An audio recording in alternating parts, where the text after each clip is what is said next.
India 24 के आज के अंक में आपका स्वागत है। पहले डालते हैं एक नजर आज की प्रमुख खबरों पर।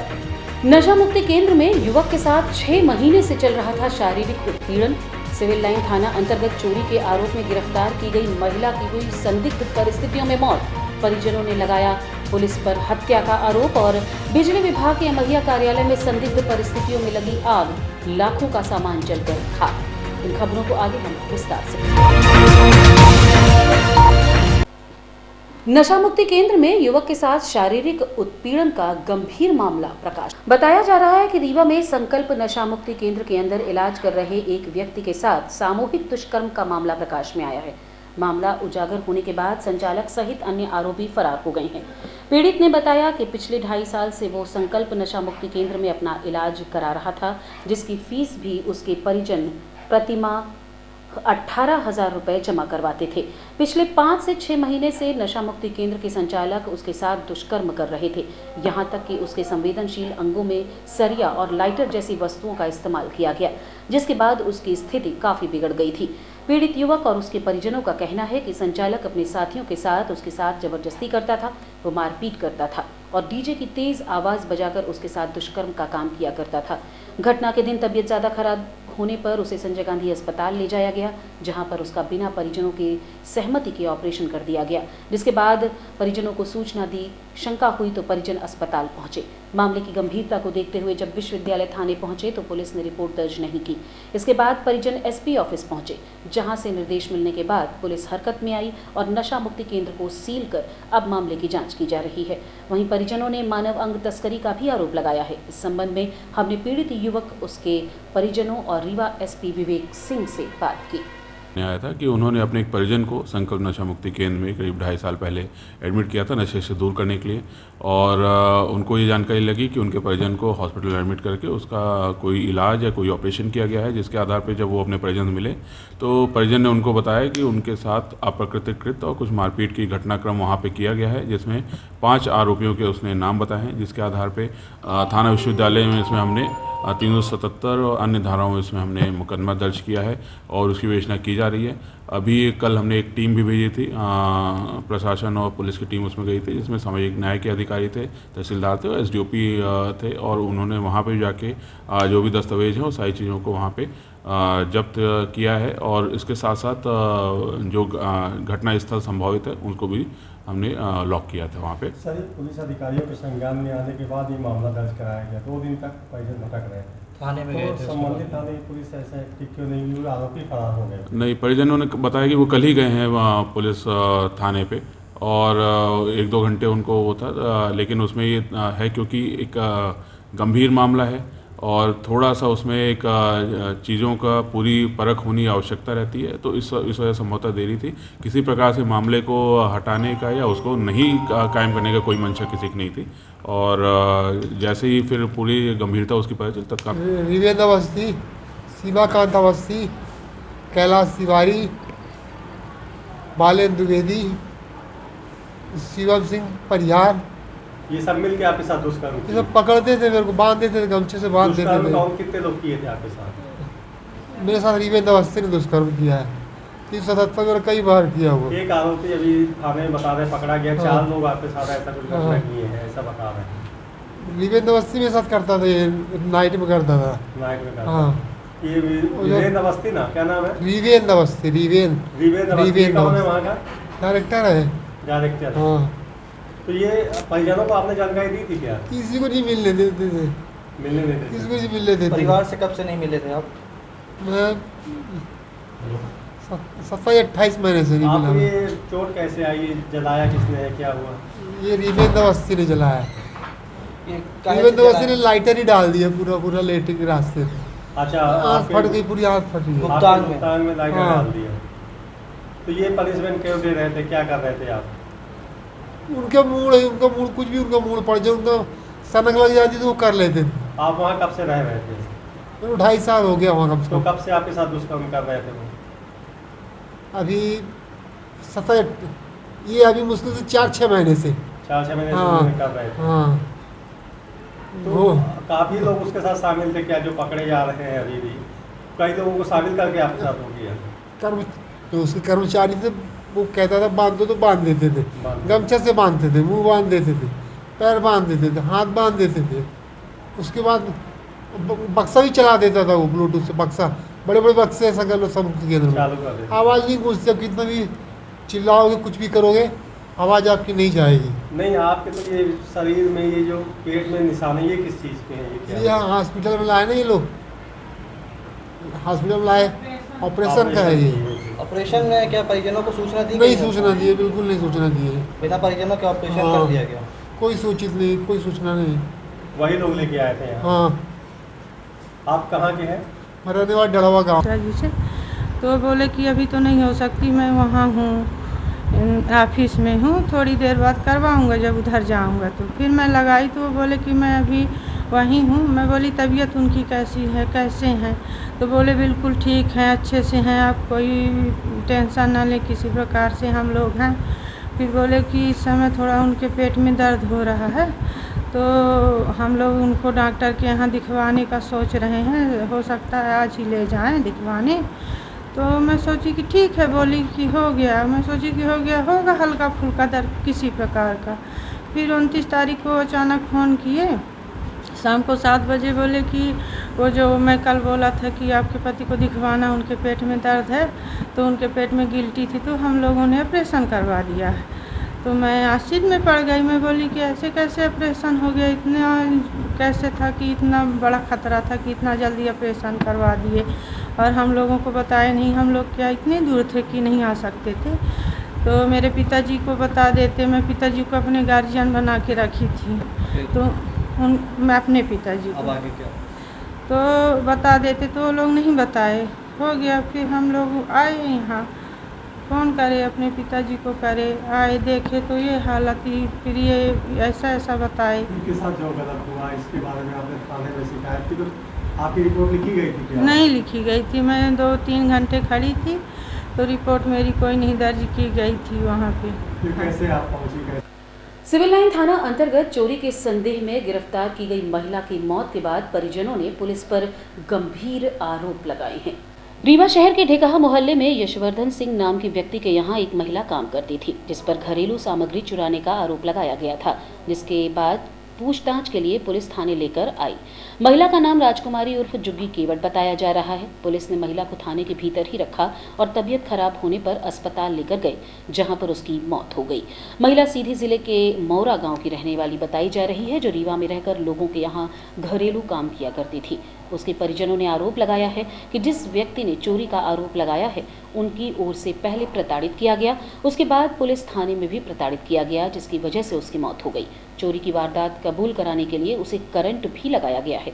सूत्रों की माने तो पुलिस थाने में पूछताछ के दौरान महिला पुलिसकर्मी भी नहीं थी। पुलिस थाने में पुरुष कर्मियों ने ही पूछताछ की है। इस संबंध में एसपी विवेक सिंह ने कहा कि हर पहलू की जांच की जाएगी और जिम्मेदार लोगों पर कड़ी से कड़ी कार्यवाही होगी।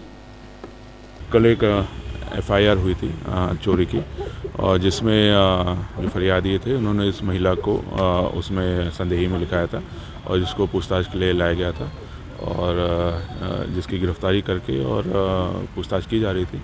रात में इसकी तबीयत ख़राब हो गई और जिसकी वजह से इसको हॉस्पिटल ले जाया गया और इसकी वहाँ पे मृत्यु हो गई, और जिसके आधार पे फिर मर्ग इसमें वो किया गया और कस्टोडियल डेथ मानते हुए इसको अग्रिम हम लोग इसमें वो कर रहे हैं, जांच करवा रहे हैं। इसको महिला थाने क्यों नहीं शिफ्ट किया गया? महिला थाने क्योंकि यहीं पे महिला आरक्षक को सारी अवेलेबल थी। वो सारी चीज़ें देखी जाएंगी कि क्या क्या त्रुटियां नहीं है, वो सारी चीज़ें भी आ जाएंगी, और इसमें किसकी अगर किसी की लापरवाही पाई जाती है या कुछ गलती पाई जाती है तो वो सभी जांच में आएगा। कहना है कि सर शरीर करंट छुआने की बात आ रही है, ऐसे इनके आरोप? वो जो भी होंगे सब इनके कथन होंगे और प्रॉपर इसमें हम मजिस्ट्रियल इंक्वायरी कराएंगे, और मजिस्ट्रियल इंक्वायरी में जैसा भी आएगा वो सारी चीज़ उसमें क्लियर होंगी, सबके कथन होंगे। उसमें पीएम रिपोर्ट होंगे, जो पीएम रिपोर्ट होगी विस्तृत उसमें पैनल के थ्रू कराएंगे, वीडियोग्राफी कराएंगे, और कोई ऐसी चीज़ जो भी आएगी वो सारी चीज़ उसमें कवर हो जाएगी, और जिसके आधार पर अगर जैसे भी तथ्य पाए जाएंगे वो कार्रवाई की जाएगी। बिल्कुल सारी चीज़ें, वही मैं कह रहा हूँ कि सब चीज़ें हमारे साक्ष्य का हिस्सा हैं, और अभी हम वो भी चर्चा करेंगे कि इसमें जुडिशियल इंक्वायरी की आवश्यकता है, तो वो भी हम कर रहे हैं। महिला के शरीर में चोट है ऐसा बताया जा रहा था, तो चोट पहले लगी थी या फिर थाने में? वो एमएलसी में वो क्लियर हो जाएगा कि उसकी चोट नई है पुरानी है, वो सारी चीज़ उसमें क्लियर हो जाती है। कहाँ काम करते हैं? परिजनों का सर कहना है कि फ़ोन करके जिसके यहाँ काम करते थे वो फ़ोन करके भी बताया कि हम लोग मारपीट किए हैं, करंट भी छुआ है और दे दिए पुलिस को। अच्छा, ये जानकारी मेरे पास नहीं थी। मैं इनके जो भी कथन आएंगे वैसा जैसा बता रहा हूँ कि वो कथन के आधार पे ये एक यही तो है मेरी ननद है, मैं उसकी छोटी भाभी हूँ। मेरा नाम प्रियंका केवट है, शिकारगंज रामपुर रैंकिंग के है। उसका नाम जुग्गी केवट है। जी सर, हम नहीं आती है, वो यहाँ चौका बर्तन करती है सर। उसके मालिक से पूछा जाइए सब, ठीक ना। जी सर, जी सर, ये महिला आज रीवा में 10 साल से रह रही थी, ठीक है ना। पुलिस इसको सर हमें नहीं पता है कहाँ से लाई, ठीक ना। पुलिस इसको उसके मालिक के यहाँ से ले आ गई है सर। हाँ, उसके मालिक के यहाँ से ले आई है घर से। क्या हुआ है? उसको उसके मालिक लाइए सर, उसके मालिक बताएंगे ये सब। क्या है अब, क्या हो गया उसको हमें ये पता नहीं है, सिर्फ हमके ये बोल के लाया गया है कि चलो उसके भाभी मम्मी पापा जो हैं तो आप उसके चलो उसके आप वो कर लीजिए, निर्णय कर लीजिए, मतलब कि कैसे मामला है, कैसे क्या वहाँ हुआ है, किस कैसे चोरी हुई है, क्या ये की है कारण। खत्म हो गई महिला, हमें नहीं पता है सर ये बात। हमें यहाँ आके हमें बैठाया गया है, हमें ये पता सर नहीं है। मालिक कौन है, कहाँ रहता है? मालिक उसको फोन करिए सर, उसका मालिक कहाँ है। उसके मालिक अगर काम करे होगा हमको उसके निराय दिलाए के रहिए आप लोग। मालिक कहाँ काम करता है? मालिक इसका यहाँ रीवा का है सर। नहीं जानते हम लोग नहीं जानते सर इसके बारे में, मतलब फोन से हमारा लोग कांटेक्ट नहीं था, हमें सर इसके भी मालूम नहीं है।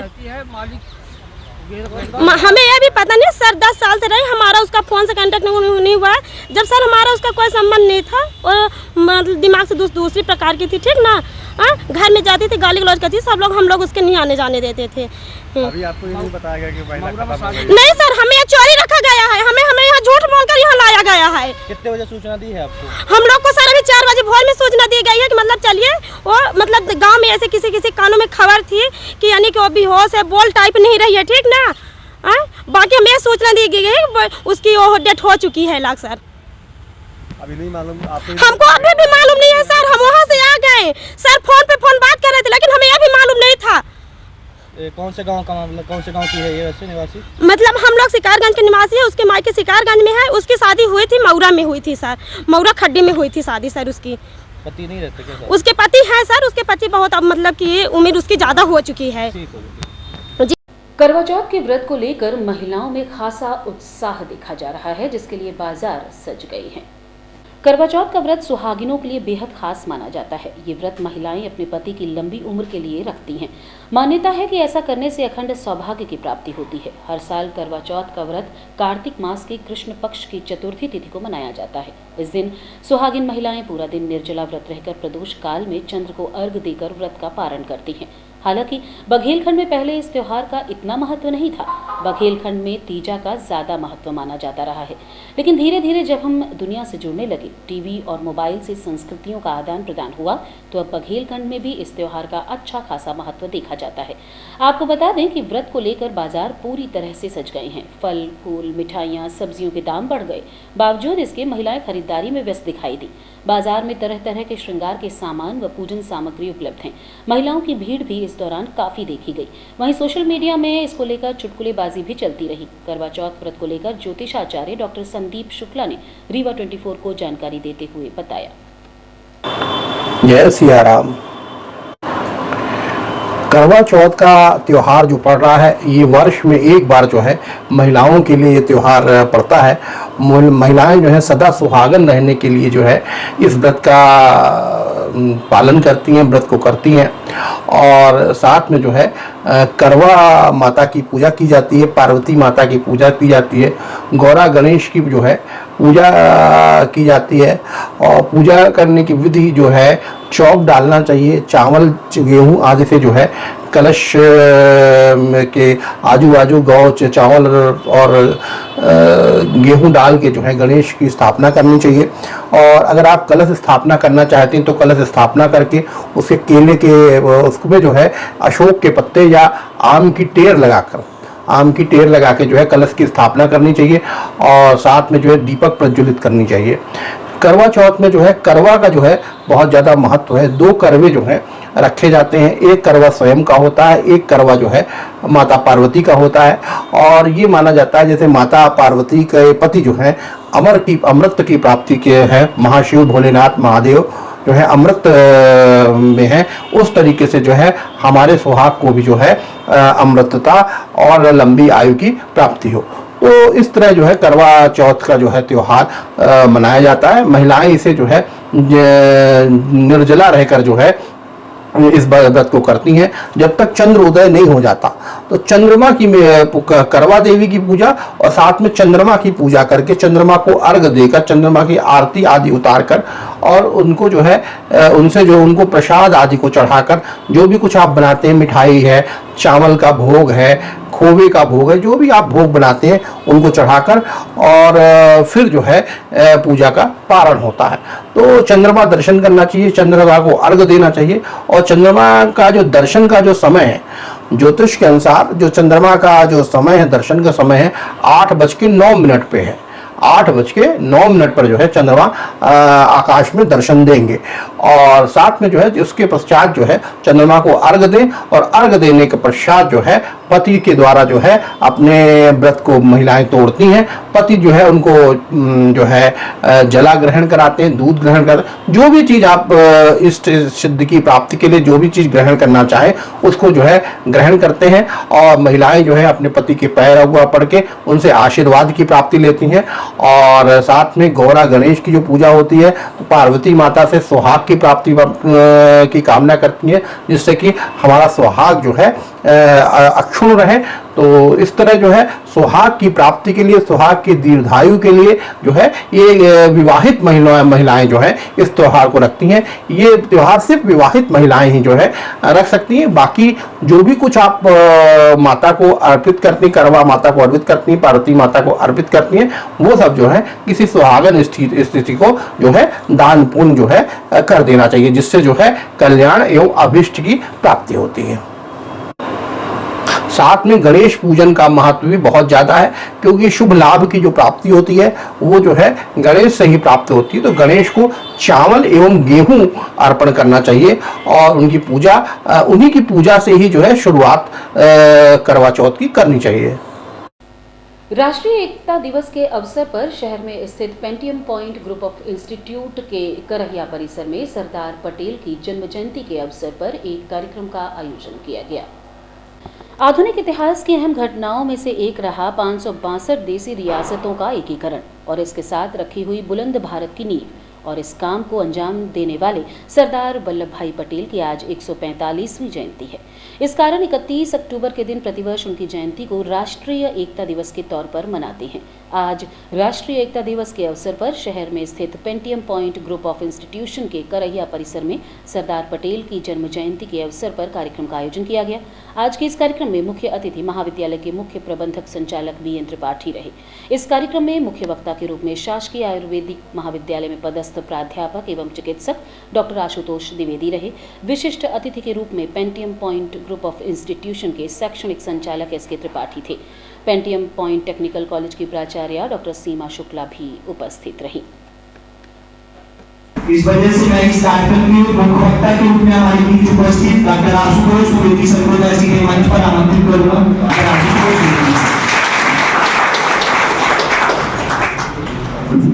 शासकीय कन्या स्नातकोत्तर महाविद्यालय की प्राचार्य डॉक्टर नीता सिंह का कार्यकाल आज समाप्त हो गया, जिसके बाद उनके सम्मान में एक कार्यक्रम का आयोजन किया गया। शासकीय कन्या स्नातकोत्तर महाविद्यालय रीवा में एक कुशल प्रशासक प्राचार्य डॉक्टर नीता सिंह सेवानिवृत्त हो गईं। उनके विदाई समारोह में महाविद्यालय द्वारा सम्मान समारोह का आयोजन किया गया, जिसमें समस्त महाविद्यालय के प्राध्यापक, अधिकारी, कर्मचारी, अतिथि विद्वानों ने उन्हें सम्मानित किया। इस अवसर पर डॉक्टर नीता सिंह के परिवारजन भी उपस्थित रहे। डॉक्टर सिंह ने अपनी उच्च शिक्षा अध्यापन की शुरुआत सीधी संजय गांधी महाविद्यालय से की थी। उसके बाद सन 1995 से लगातार शासकीय कन्या महाविद्यालय रीवा के वनस्पति शास्त्र विभाग में अपनी सेवाएं दे रही थी। विगत 5 वर्षों से महाविद्यालय की प्राचार्य की जिम्मेदारी भी संभाल रखी थी। लगभग 43 साल तक उन्होंने मध्य प्रदेश शासन के अंतर्गत उच्च शिक्षा विभाग में अपने कुशल शैक्षणिक गतिविधियों का कार्य किया, जो सराहनीय रहा। पूर्व क्षेत्र विद्युत वितरण कंपनी के अमहिया स्थित कार्यालय में आग लग जाने से लाखों का नुकसान हुआ। रीवा की अमैया स्थित बिजली विभाग के कार्यालय में 30 अक्टूबर की देर रात लगभग 3 से 3:30 बजे के बीच आग लग गई, जिसमें लगभग 20 लाख का नुकसान होना बताया जा रहा है। कनिष्ठ यंत्री अनिल मिश्र ने कहा कि संभावना है कि आग शॉर्ट सर्किट की वजह से लगी है। घटना के कारणों की जांच की जा रही है। देखिए 3:30 से 3 से 4 के बीच में आग लगी है। अभी प्राथमिक तो हम लोग ये मान रहे हैं कि शॉर्ट सर्किट से आग लगी, और बाकी तो जांच के दौरान बात पता चलेगा कि और कोई अगर कारण समझ में आ नहीं रहा है। प्रथमया तो बिल्कुल लग रहा है कि शॉर्ट सर्किट से आग लगी। नुकसान क्या क्या हुआ है, जला क्या? नुकसान लगभग 15 से 20 लाख के पूरे पेपर्स, कागजात जल गए, कंप्यूटर्स जल गए, प्रिंटर जल गए, काफ़ी मीटर थे, और अभी धीरे धीरे पता चलेगा कि और क्या क्या नुकसान हुआ। पूरे रिकॉर्ड तो बिल्कुल रिकॉर्ड जले हैं, लेकिन आजकल चूँकि सिस्टम में सारी चीज़ें रहती हैं तो वो धीरे धीरे हमारे सर्वर से आ जाएंगी, तो वो ऐसा कोई नुकसान नहीं होगा जिससे उपभोक्ता को हानि हो। लेकिन मटेरियल जो जला है वो निश्चित तौर से मटेरियल 20 लाख के लगभग 15 से 20 लाख का मटेरियल। क्या नाम सर? अनिल मिश्रा, कनिष्ठ यंत्री। रुकेंगे एक छोटे से विराम के लिए। आप बने रहिए रीवा 24 न्यूज के साथ। हड्डी जोड़ एवं रीढ़ रोग तथा स्त्री रोग एवं प्रसूति रोग का इलाज एक ही छत के नीचे। विघ्नहर्ता hospital and trauma centre, hotel landmark के पास, रतहरा, रीवा। डॉक्टर संतोष सोनी, पूर्व चिकित्सक, बॉम्बे हॉस्पिटल, मुंबई। हड्डी जोड़ एवं रीढ़ रोग विशेषज्ञ, छोटे चीरे एवं दूरबीन विधि द्वारा हाथ तथा पैर की हड्डियों का ऑपरेशन। गठियाबात, जटिल एवं बिगड़े हुए फ्रैक्चर का बेहतर इलाज करते हैं डॉक्टर संतोष सोनी। विघ्नहर्ता हॉस्पिटल ट्रॉमा सेंटर में ही स्त्री एवं प्रसूत रोग विशेषज्ञ डॉक्टर शैलजा सोनी भी उपलब्ध हैं, जिनकी देखरेख में नॉर्मल डिलीवरी, सिजेरियन ऑपरेशन एवं बच्चेदानी से संबंधित ऑपरेशन की बेहतर सुविधा। संतानहीन दंपत्ति तत्काल संपर्क करें। विघ्नहर्ता hospital and trauma centre, hotel landmark के पास, रतहरा, रीवा। सुविधाजनक एवं सफल इलाज हेतु आज ही संपर्क करें। विघ्नहर्ता hospital and trauma centre, hotel landmark के पास, रतहरा, रीवा। मोबाइल नंबर 7828781983 अथवा 8462956774 पर। ब्रेक के बाद अब आपको ले चलते हैं विधानसभा चुनाव 2023 के सफर पर। सबसे पहले आपको लिए चलते हैं पत्रकार वार्ता की ओर, जो आयोजित की है विंध्य जनता पार्टी ने, जिसमें पार्टी के प्रमुख नारायण त्रिपाठी ने आज पत्रकार वार्ता के दौरान विंध्य प्रदेश के निर्माण को लेकर बड़ी बातें कही हैं। रजिस्ट्रेशन जब तक हमारे पास मंच नहीं होगा तो मंच नहीं होगा, हम लड़ाई कहाँ से लड़ेंगे। तो हम ये तय कर चुके थे कि अभी सुनने वाले नहीं हैं। हम बहुत बार निवेदन कर चुके कि हमारे विंध्य प्रदेश का पुनर्निर्माण का मामला है, कोई नई मांग नहीं है। तो उसमें जब कोई सोचा नहीं तो हमें लगा कि अब हमें दल बनाना चाहिए। हम कई बार इशारा भी कर चुके थे आप लोगों के बीच में भी आके कि हम लड़ाई लड़ेंगे। अब लड़ाई लड़ने का मतलब क्या होता है? लड़ाई तो इसी तरह लड़ेंगे, तकनीकी लड़ाई लड़ेंगे। तो जब हम जान गए कि हमें कुछ करने नहीं दे रहे, कोरोना काल 18 से मैं मूवमेंट चालू किया, तेज कर दिया। वैसे तो मैं 2004 से चला रहा हूँ। 2004 से चलाते चलाते समाजवादी पार्टी में होने के कारण मुलायम सिंह जी मना किए तो 8 तक मना किए रहा, 9 से फिर चलाया। 9 से चलाते चलाते लगातार हर वर्ष कार्यक्रम किया, पर 18 से हम इस अभियान में आ गए कि अब हमें लड़ाई लड़ना पड़ेगा, बिना लड़े काम नहीं होगा। तो बिल्कुल हम लेट हैं, बिल्कुल काम नहीं कर पाए, पर काम न कर पाने के कारण हम नहीं हैं। काम न कर पाने के कारण जब हम जान गए कि टेक्निकल रूप में जब हमारे पास शस्त्र नहीं होगा, अस्त्र नहीं होगा, मंच नहीं होगा, तो हम लड़ेंगे किससे? प्रजातंत्र में यही सबसे बड़ा अस्त्र और शस्त्र है जिसके द्वारा हम लड़ाई लड़ सकते हैं। और अब चलते हैं रीवा विधानसभा क्षेत्र की ओर, जहां आज मध्य प्रदेश सरकार की योजनाओं को लेकर भारतीय जनता पार्टी के प्रत्याशी राजेंद्र शुक्ल ने एक सम्मेलन का आयोजन किया, जिसके बाद पत्रकारों से रूबरू हुए। तहसील जाती है तो 6000, जब पार्टी भी जाती है तो 6000 में छात्रवृत्ति, अभी कॉलेज में गई है तो 12,500 रुपये को दिया गया है। अगर कॉलेज से बाहर निकलेगी तो फिर 12,500 दिया। और इस प्रकार से अब बच्चियां पैदा होती हैं। आज लाडली बहना सम्मेलन था यहाँ पर, और बहनों में जो उत्साह है उसको देख के ऐसा लगता है किसी प्रकार का उत्साह पूरे मध्य प्रदेश में होगा। और भारतीय जनता पार्टी के कार्यक्रमों के कारण, विकास के कारण 150 सीटों से ज़्यादा भारतीय जनता पार्टी की सीट जीतेंगे हम। और इसमें हमारी बहनों का प्रमुख योगदान रहेगा। ऐसा साफ दिखाई दे रहा है उनके चेहरे में जो प्रसन्नता है, जो उत्साह है, और भारतीय जनता पार्टी की सरकार बनेगी। बिंद में 8 में 8 सीटें वो रीवा में, और 8 में 8 सीटें रीवा, हाँ वो ठीक है, पुराना 6 सीटें रीवा की, 6 में 6 सीटें, और मऊगंज में 2 में 2 सीटें। और अब रुक करते हैं गुड़ विधानसभा क्षेत्र का, जहां भाजपा प्रत्याशी नागेंद्र सिंह लगातार दौरे में व्यस्त हैं और जनता जनार्दन से मिलकर अपने कार्यकाल के दौरान हुए कार्यों को जनता के समक्ष रख रहे हैं और भविष्य की योजनाओं को लेकर जानकारियां भी दे रहे हैं। गुड़ क्षेत्र के प्रत्याशी हमारे वरिष्ठ नेता भैया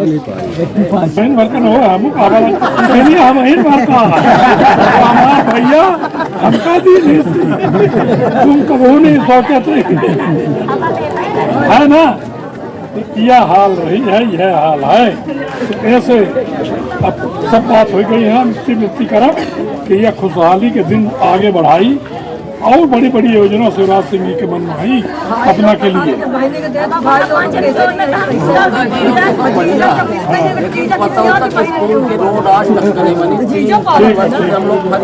अरे पहले घर की नहीं बनी रही, घर के बन गए। और भारतीय जनता पार्टी के प्रदेश मंत्री निवेदन करूंगा पूरे समूचे मध्य प्रदेश में आते हैं, कई जिला के हमारे प्रभारी हैं, उनको सवाल ज्यादा मालूम है कि भारतीय जनता पार्टी की। बात करें सिमरिया की, तो सिमरिया में कांग्रेस प्रत्याशी अभय मिश्र लगातार जनसंपर्क बनाए हुए हैं। इस दौरान कई भाजपा कार्यकर्ताओं ने कांग्रेस प्रत्याशी के हाथों पार्टी की सदस्यता ग्रहण की है। हम 4 लोग खेल रहे हैं और जब चुनाव आ जाए तो 4 किस्तें की खजान रहेगी, 4000 पूरा वोट। तो अब ये सब बंद करके फिर परिवर्तन चाहिए। 20 साल मोदी का आधी जिंदगी गुजर गई, जब एक रोटी खा तब रोटी पड़ते का, आज 5 साल क्यों घोड़ा रहा, क्यों रोटी चली, क्यों पड़ती नहीं। अब की रोटी पड़तना है, कांग्रेस की सरकार लाना है, हमें हम ठीक तरीका से मिले हैं, ठीक है। रुकेंगे एक छोटे से विराम के लिए, आप बने रहिए रीवा 24 न्यूज के साथ। Pentium point group of institutions, a key to success. जी हाँ, Pentium point group of institutions, जहां पर आपको मिलते हैं BA LLB 5 year full time program, LLB 3 year full time program, bar council of India से मान्यता प्राप्त हैं। MBA के 2 year full time program AICTE New Delhi से मान्यता प्राप्त हैं। Pentium point college of pharmacy, D pharma 2 year full time program PCI new Delhi द्वारा मान्यता प्राप्त। पेंटियम पॉइंट टेक्निकल कॉलेज में स्नातक व स्नातकोत्तर के सभी पाठ्यक्रम संचालित हैं, जिनमें प्रवेश प्रारंभ है। हमारा कॉलेज कोड है P500। याद रखिए, सामान्य वर्ग BPL कार्ड धारकों को शिक्षण शुल्क में छूट व SC ST OBC छात्रों को मध्य प्रदेश शासन के नियमानुसार छात्रवृत्ति। आप संपर्क कर सकते हैं हमारे हेड ऑफिस में, जो है हेडगेवार नगर रेडियो कॉलोनी के सामने रीवा, और कॉलेज कैंपस में जो है करहिया सिमरिया रोड और हरदी सिमरिया रोड रीवा में। अधिक जानकारी के लिए हमारे फ़ोन नंबर पर संपर्क कर सकते हैं। हमारा फ़ोन नंबर है 07662438035। मोबाइल नंबर पर भी संपर्क किया जा सकता है, जो है 9992084339। सिमरिया विधानसभा क्षेत्र में कांग्रेस प्रत्याशी अभय मिश्र ने आज एक पत्रकार वार्ता आयोजित कर भारतीय जनता पार्टी पर जमकर निशाना साधा और कहा कि जल्द ही उन पर ED CBI जांच एजेंसियों का इस्तेमाल किया जा सकता है। और क्या कहा सिमरिया प्रत्याशी ने, आइए जानने के लिए चलते हैं सीधे पत्रकार वार्ता में। देखिए, सबको इतना मालूम है, पिछले 20 वर्षों से भारतीय जनता पार्टी की सरकार है 3 बार शिवराज जी मुख्यमंत्री बने और 3 ही बार सिगरौली के प्रभारी मंत्री कौन बने लगातार? कौन बने सिगरौली के प्रभारी मंत्री? और सिगरौली में ऐसा क्या विकास कर दिया? आर्थिक राजधानी कौन है मध्य प्रदेश में? 2 हैं, 1 नंबर में सिगरौली, दूसरे नंबर पर इंदौर। सीएम साहब का और इनका रिश्ता गहरा है, उस गहरे रिश्ते को नहीं मिटाया जा सकता। और रीवा में कुशाभाऊ ठाकरे की भाजपा नहीं है, राजेंद्र शुक्ला जी के ठेके की भाजपा है। मुझे थोड़ा गलतफहमी हुई कि ये मंत्री नहीं है, शायद समय बदल गया है, पर नहीं, ऐसा नहीं था। ये वो चीज आज भी जिंदा है। अब दूसरी बात आप क्या पूछना चाह रहे? सर पे आप ये सफेद कपड़ा बांध के कार्यक्रम में मतलब शामिल हो रहे हैं, क्या वजह? मैंने ये कफन बांध लिया है, मैं कफन बांध के निकल गया हूँ। जैसे ही अभी ईडी का आज छापा डाल रहे हैं ना, ये जेल में हमको जहर दे सकते हैं। किसके यहाँ छापा? हमारे यहाँ पड़ रहा है ना आज रात। इसकी जानकारी कैसे मिली सर? हमको 48 घंटा पहले अल्टीमेटम दिया गया था। किस तरीके का अल्टीमेटम है? कौन दिया सर अल्टीमेटम आपको? कोई बहुत बड़े व्यक्ति हैं, पार्टी की ही हैं, थोड़ा हमारे हितैषी थे। कल पूर्व मुख्यमंत्री दिग्विजय सिंह जी ने भी कहा था कि तो कई जगह ईडी की कार्रवाई हो सकती है, क्या ये वही? मुझे वो मतलब मुझे न्यूज देखने का टाइम नहीं है, अखबार तो पढ़ नहीं पा रहा हूँ। रात 3 बजे आता हूँ, ऐसा क्यों हो रहा है? सुबह निकल रहा जाता हूँ, मुझे इतना नहीं मालूम। मुझे किसी बड़े बड़े नेता ने जिनसे हमारे संपर्क रहे होंगे, उन्होंने मुझे समझाने का प्रयास किया कि मान जाओ, अब है बहुत नुकसान हो जाएगा। एक विधायकी के चक्कर में तुम्हें जो जिद पाल लिए हो, फार्म भर दिए हो, ये भी रिपोर्ट है कि तुम एक तरफा जीत रहे हो, पर इसके चक्कर में तुम्हारा सब तहस नहस हो जाएगा। अगर तुम हाँ करो तो मैं समझाऊं, ईडी का छापा रोकूं, नहीं तो तुम सालों जेल से नहीं छूटोगे। और तुम्हारे सब निकाल लिया गया है। कंपनियों में तुमने पत्नी का नाम लिखवा रखा है, बच्चों का लिखवा रखा है, जबकि उनका लेना देना नहीं है, पर वो सब मुजरिम बनेंगे, सब जेल जाएंगे। तो मान जाओ। तो रुकने के लिए कहा, दाम उजागर करेंगे? नहीं कर सकते। मैंने 48 घंटे बाद जब अभी उनका दोबारा मैसेज आया किसी के माध्यम से, तो हमने मना कर दिया। हमने कहा मरना पसंद करूँगा, लेकिन ये नहीं मैं करूँगा। इसके बाद हमको एक सही मैसेज और जानकारी आ गई कि अब आप आज तैयार हो जाओ, आज आपके यहाँ सब है। मुझे मालूम है कि आज मेरे यहाँ ईडी का छापा पड़ना है, मेरे यहाँ इनको कुछ नहीं मिलेगा। जब किसी को मालूम पड़ जाए कि उसके यहाँ ईडी का छापा पड़ना है, तो अब मिलेगा क्या? लेकिन जब कोई इस इंटेंशन से आ ही रहा है कि इसको चुनाव से रोकना है, तो कुछ न कुछ तो तैयार कर ही लेगा, कुछ न कुछ तो पैदा कर ही लेगा। इतना तो कर ही लेगा कि 4-6 महीने के लिए बुक कर दो। अगर ईडी की कार्रवाई होती है तो अगला कदम आपका क्या होगा? जेल के बाद चुनाव प्रचार। देखिए, मुझे दिक्कत ये है कि ईडी में अगर ये हमको बस करें तो कोई दिक्कत नहीं, हमारी लड़ाई जनता लड़ लेगी, मुझे विश्वास है। लेकिन ये थोड़ा सा समझाइए। लेकिन ये हमारी कंपनियां जितनी हैं, हमारी 8-9, सब में कहीं बच्चे हैं, कहीं पत्नी है, सबका आदमी नाम लिखाता है विश्वास। ये उनको सबको मुजरिम बना रहे और सबको जेल भेजे। हमारी पत्नी कितनी सीधी सादी आप जानते हैं, वो भी जेल जाएगी, बच्चे भी जेल जाएंगे। राजेंद्र शुक्ला जी ने गृह मंत्री जी को परसों नसों ये समझा दिया है कि इस आदमी को बोतल के अंदर बंद करो, नहीं तो 8 सीट हरा देगा। और इनके कहने पर वो कन्वेंस होकर उन्होंने पूरी कार्रवाई वहाँ करा के आज यहाँ टीम उतर गई है और कल शाम तक ये कार्रवाई चलेगी और कल रात के बाद ही हमको जेल भेज देंगे। और ईडी की आज की खबरों में बस इतना ही। नई खबरों के साथ कल होंगे पुनः उपस्थित। अब दीजिए इजाजत, नमस्कार।